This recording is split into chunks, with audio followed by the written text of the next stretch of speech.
this is what I believe in the game of political spin doctoring is called a good day to bury bad news. And while Rachel Reeves was standing at the dispatch box in the Commons making promises she can't keep, quietly we learn that David Lammy has been in Gibraltar, and indeed he has negotiated away Britain's control of the border to Gibraltar. It's between Spain and so Britain controlled that border because it's a British territory.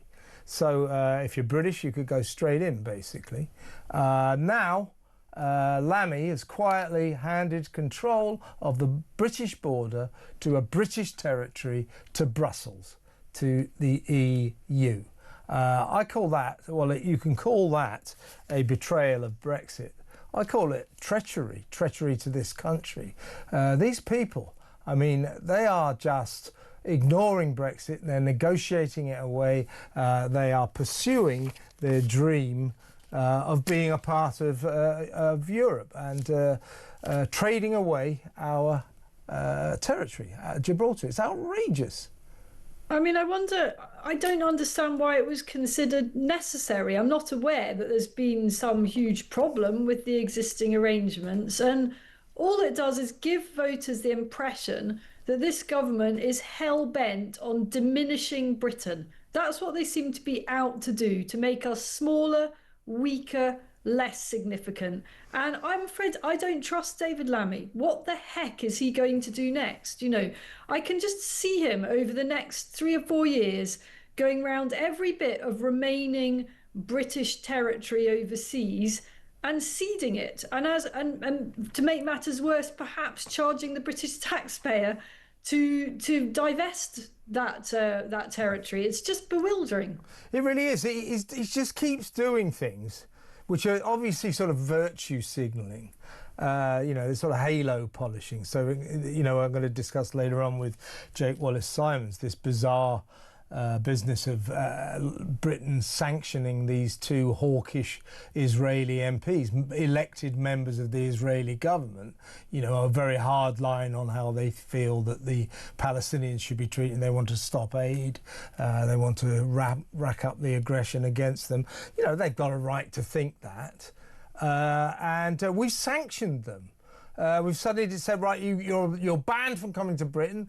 I'm sure they had no plans to come here anyway. And any assets you have in Britain, I don't know whether they do or not, they've frozen, you know. So the chances are these people, they definitely had no plans to come to Britain. And I would suggest there's very slim chance either of them got any assets in Britain. So why are we doing that?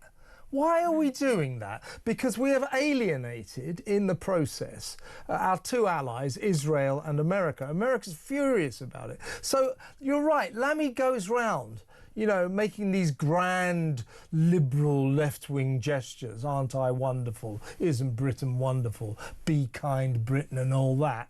You know, and sort of hampering our ability to exist as a sensible participant in world affairs. There's no need to impose those sanctions, whatever you think of those 2 guys.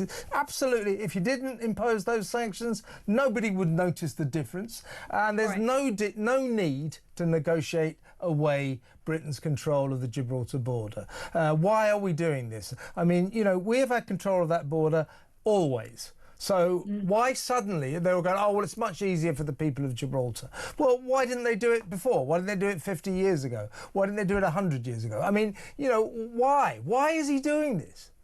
I don't know why he's doing it. I mean, among the many awful stories today was another one, kind of David Lammy linked story about how the people of Mauritius have now got a massive income tax cut. Because of us. Thanks to us, because we're giving billions to Mauritius to give away the Chagos Islands. I mean, I heard Keir Starmer responding on this in Prime Minister's questions today, where he completely falsely suggested that the future of our military base shared intelligence arrangement with America in Diego Garcia, part of the Chagos, was in some kind of imminent danger. I mean, this is complete and utter nonsense. I would go so far as to say it was a lie. There was never, ever any suggestion that there was going to be a breakdown in our intelligence sharing arrangements with the Americans on the Chagos Islands. It's an absolute fallacy. And yet he just said it anyway. Yeah, and I think this one's going to build, by the way, the idea that these Mauritians are having a massive tax cut at the expense of the British people. I think that's a story that is going to become increasingly corrosive for this government. That will be the same Keir Starmer, our fantastic Prime Minister, who told the nation that China was very much against us giving the Chagos Islands to Mauritius. China, of course, is Mauritius' best friend, which is why the Chagos deal is so strategically dangerous. Starmer told the Commons and told the nation that China was against this, and that's why he was proud to have forged this independent British line and gone ahead and given away the Chagos Islands anyway, despite what the Chinese think. It's an absolute claptrap.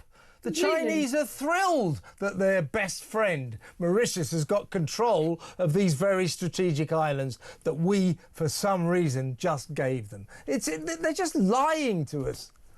Yeah, for those of our listeners who are not also watching, we're just showing some pictures of Keir Starmer there and his front bench. I'm actually beginning to get to the point, Kev, where I struggle to look at them. I'm feeling so much disdain for them. I've never felt that, really, about our politicians, our leaders. I don't want to feel that way. You know, I know that most people go into politics, in this country anyway, to try to make Britain a better place. But I'm looking at these people and beginning to wonder how it is that they're either so completely stupid, or is there some kind of conspiracy here to do the exact opposite of what would make our country better? I think they are intellectually challenged ideologues. You know, they're ploughing down a socialist path. They basically don't like anyone who's got any money, property, their own company, has made a success of it. They don't like people like that. They want to take their money and give it all to people who've never done anything worthwhile in their lives. It is getting very, very worrying.